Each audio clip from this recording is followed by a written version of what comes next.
Hello guys, welcome back to another video from Student Drivers. My name's Alex, and if you're new, like and subscribe. Today I'm just running a few errands and I'll take you along with me, and I wanted to talk about the cancellation of the STI, how I think it's a really bad sign to come for the performance car industry, more specifically on the modern combustion car.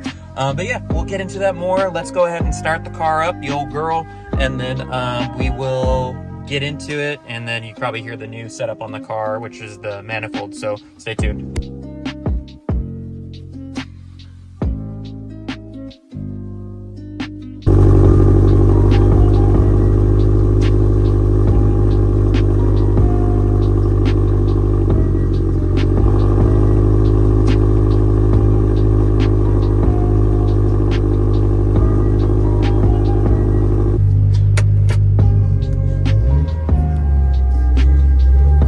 If you can hear it, but one of my heat shields on my up pipe is rattling after I installed the manifold.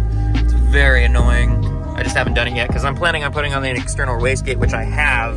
I don't think I'm gonna do it because it's too much of a pain in the butt unless you're on a lift, and I don't really have access to a lift. So yeah,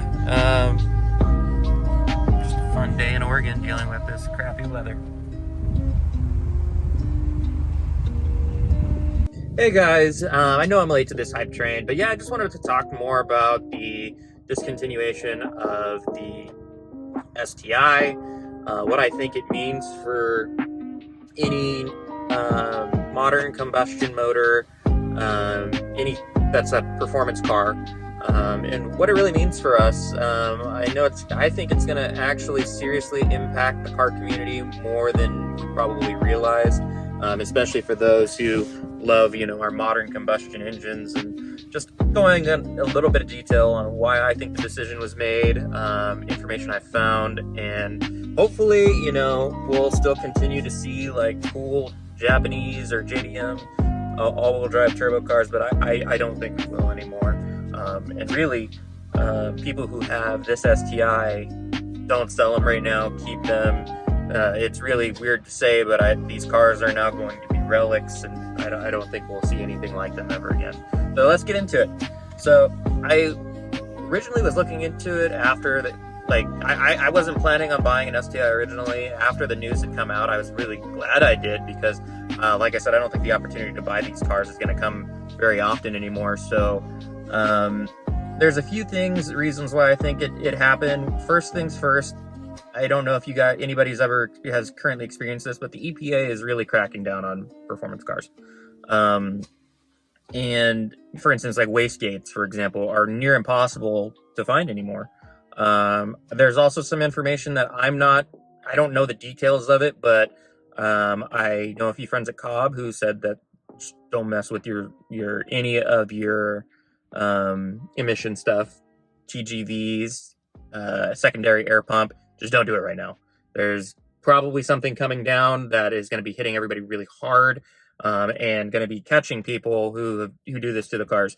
So he told me, do not touch that stuff right now. Wait and just don't dick with it. So I haven't yet, and that's kind of why I've kind of slowed down on modifying the car. So I'm just not touching them. And then, going into the reason why they discontinued the STI, I mean, this engine has been out forever.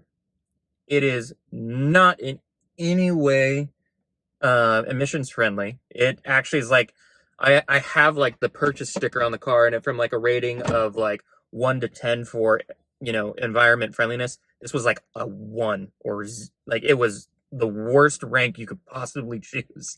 And that's just because the motor's is old. It's been just a constant, basically I don't know, they just slapped in 2000, like it's like 2K, the NBA 2K games. You got basically the same thing, just slapped with a different year on it, and slightly different players or slightly different amenities. So that's what the STI has always been, in my opinion anyways. But what that means for Subaru and why they made the decision is you have a fan base that is in love with the EJ series.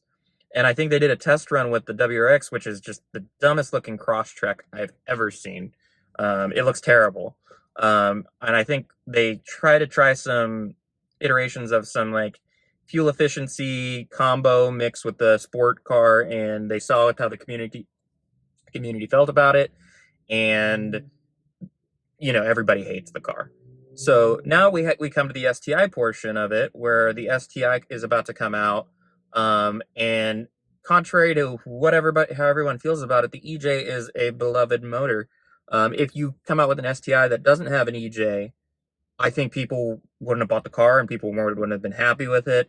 And then you have the other side of it, where the EPA is probably restricting them from manufacturing anything within a certain rating for emissions, and the STI is just not good at that. So, what's the ultimate answer? You can't produce it, because at the same time you have your regulators who won't let you do the things you need to bring it to market. Otherwise, you're going to seriously hurt the car, run too lean, or just stuff like that. I think the 15s actually had a major issue with running way too lean from the factory tune, and it ended up blowing ringlands or cracking pistons because of that. So yeah, I'm assuming they don't want to go through that again. And then the flip side, from the consumer standpoint, an STI without an EJ really isn't an STI at all, to be honest, because that's all it's ever had. It's like the same thing that happened with the Evo X. As soon as it didn't have a 4G63, everybody flipped out, and turns out it was a better motor anyways. So, suck it. But yeah, there's unfortunately no winning for Subaru on continuing this car. From a enthusiast standpoint, I would love to see them continue to produce it, but unfortunately, from a business and just overall direction of where the future is going, the market for these cars is going to go away. Not because I think the demand isn't there, but because I think our regulators are stupid, and they're trying to kill the performance industry. For what reason, I don't know. They really want people to switch to electric. So, and I guess for the overall car community, what does this mean for us? I think we're all screwed, to be honest. I think you either get your car now and you modify it now, or you're not going to be able to later on down the road, unless you have a Tesla or something like that. I think this is really the beginning stages of the all-wheel drive turbo manual car that I think I might have bought probably the last iteration of it. I can't imagine anybody else is really going to try to come out with this anymore. And the reason why it's so bad for it is because there's not going to be any competition. Like, Ford has already discontinued their Ford Focus RS.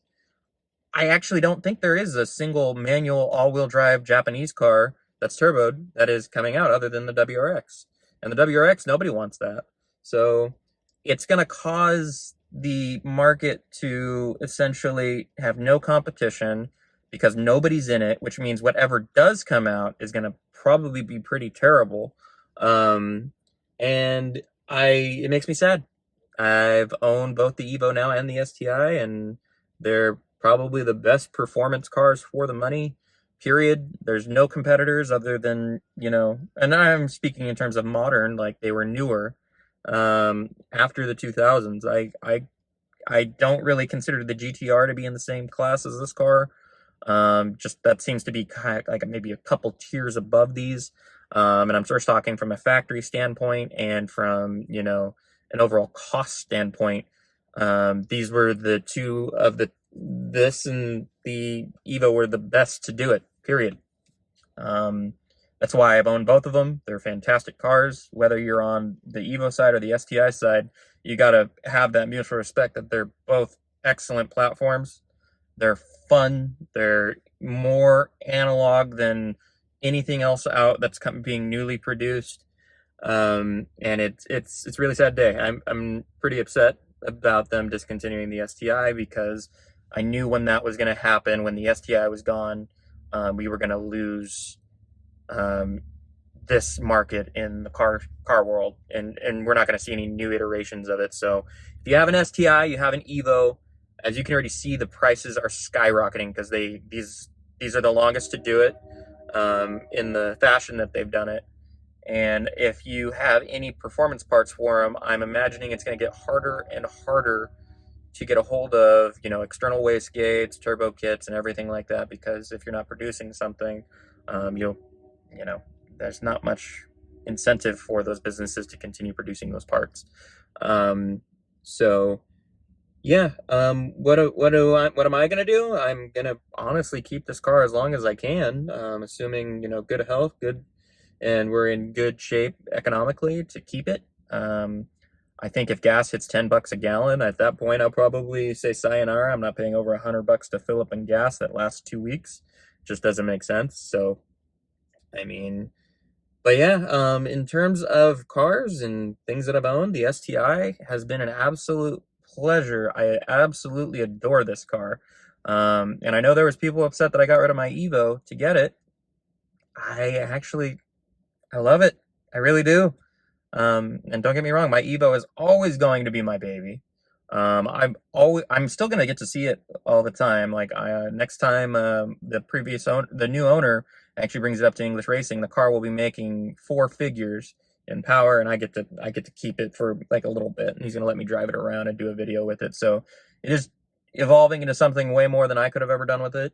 Now I'm focused strictly on the STI, and I don't have any plans to buy an Evo in the future, mainly because the inflation cost for it it's ridiculous. Um, but yeah, the STI, I think, if you can get your hands on one now, I can only see the prices of them going up, into the upper 40s, especially for this body style, because in my opinion, this is the best one. I've driven 04 and an 07, the 18, or not the 18, the hatchback style. The only thing that the earlier iterations had was that the chassis, you seem to feel things quite a bit more. Like the actual rumble of the car from the exhaust seemed to echo through the car a lot more. This does not do that.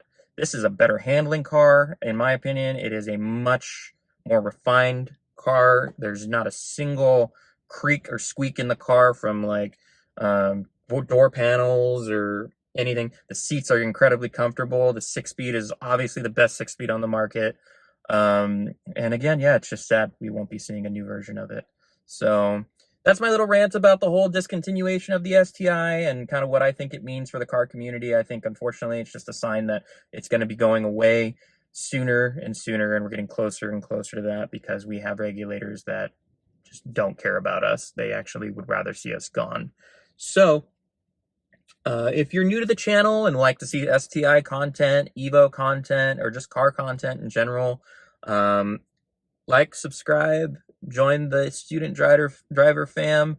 We're going to start trying to push out these videos more and more frequently as I'm having more and more parts come in for the car. But yeah, let me know what you'd like to see. Let me know if there's anything else we can add to the channel. If it comes down to it, maybe we'll add an Evo again to it and I'll have both and I can really give you an honest opinion on both. I can't say that'll happen right away. I'm even considering going for a GTR at some point. So, yeah, stay tuned, enjoy, stay safe, and if you have any car questions whatsoever, I love it when you guys reach out to me. I'm still very knowledgeable with the Evos, and I still help people with theirs pretty much weekly. So, yeah, thank you so much. Peace.